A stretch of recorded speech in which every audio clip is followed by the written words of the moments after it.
Мекенчил тоонун жетекчиси Кундузбек Сулайманов Токтогул, Каракөл жана Таш көмүргө барып жергиликтүүлөрдүн көйгөйүн угуп кайтты. Ошондой эле мектептердин курулушун, ГЭСтердин күз-кышка даярдыгын текшерип, эмгек жаамааттары менен жолугушууларды өткөрдү. Депутат Сары Камыш айылынын тургундарынын кайрылуусунун негизинде унаа жолдун абалы менен таанышты. Андан соң бир топ жылдан бери жайыт пайдалануучулардын ортосунда талаш тартышты жаратып келген Кара Чүйлүү Токой чарбасына барып жергиликтүү эл менен жолукту. Biz grançan taktağız gerek. Biz nişanı cumgaldı gelip talaşka yok. Buna bizden cahit. Senin, menin cahitim. Эл өкүлү Камбарата 1 жана Камбарата 2 жана Токтогул ГЭСинин каскады сыяктуу энергетика тармагында ири объектилердин күз-кыш мезгилине даярдыгы аткарылып жаткан иштердин жүрүшү менен таанышып чыкты.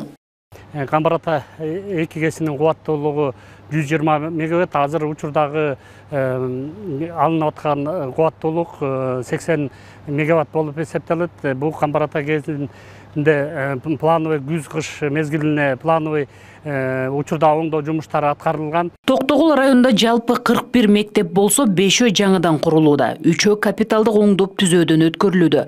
Кундузбек Сулаймановдун демилгеси менен капиталдык салымдар беренесине киргизилген көпчүлүк мектептердин курулушу аяктап, окуучуларды кабыл алды. 2 жыл мурда 2023 жылдын 19 сентябрында кирген капремонтко.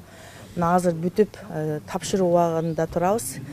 Аябай жакшы капремонт жакшы жүрдү, буюрса. Эң негизгиси ошо окуучуларга жакшы шарт түзүлдү. Албетте биздин депутатыбыз Кундузбек Кошайличтин салымы чоң деп айта алам. Ар бир сессияларда ушул маселени көтөрүп кайра ошо чоңдоо биздин өкмөтүбүзгө жеткирип, өкмөт башчыбызга дагы ошо рахмат. Балдарга сапаттуу жана жеткиликтүү билим берүү учурда заманбап техникалык жабдууларга көз каранды. Мындан улам бир катар мектептерге Жогорку Кеңештин төрагасынын фондунан компьютерлер тапшырылды.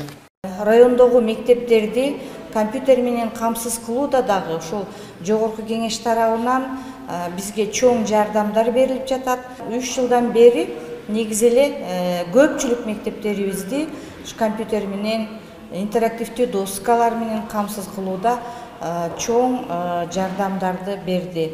Айта кетсек, жалпылап эсептегенде 3 миллионго жакын материалдык техникалык базаны тартууга көмөк көрсөттү. Бир катар айыл аймактарда жана шаарларда элдик жыйындар өтүп, тургундар чечилбеген көйгөйлөрүн түйшөлткөн суроолорун депутатка узатышты. Суу маселеси эч чечилбеди. Бул казык болгон, бирок таза суу эч чече албайт. Азыр мен жетишпей калдым, сизге бак-башка ыя келейин дегем да. Продуктылар аябай кымбат. Айлыгыбыз 20 миңге жетпеген айлык алабыз. Анан кийин отоплениясы да кымбаттап атат. Орчундуу маселелер боюнча тиешелүү жетекчилерге тапшырмалар берилип, айрымдары депутат тарабынан көзөмөлгө алынары айтылды. Буга чейинки жыйындардын бардыгы бир жана эле суроо менен коштолгондон кийин арыз муңдар менен коштолсо, бүгүнкү акыркы жылдардагы биздин жолугушууларыбызда мактоолор да болуп атат. Ыраазы болгондор да болуп атат. Ошондуктан азыр биз жазып алган маселелердин бардыгында бу жерде кемчиликтер бар экен. Бардык жерлерде кемчилик болуп атат. Ошонун негизинде азыр аткаруу бийлигине бул тапшырманы коебуз.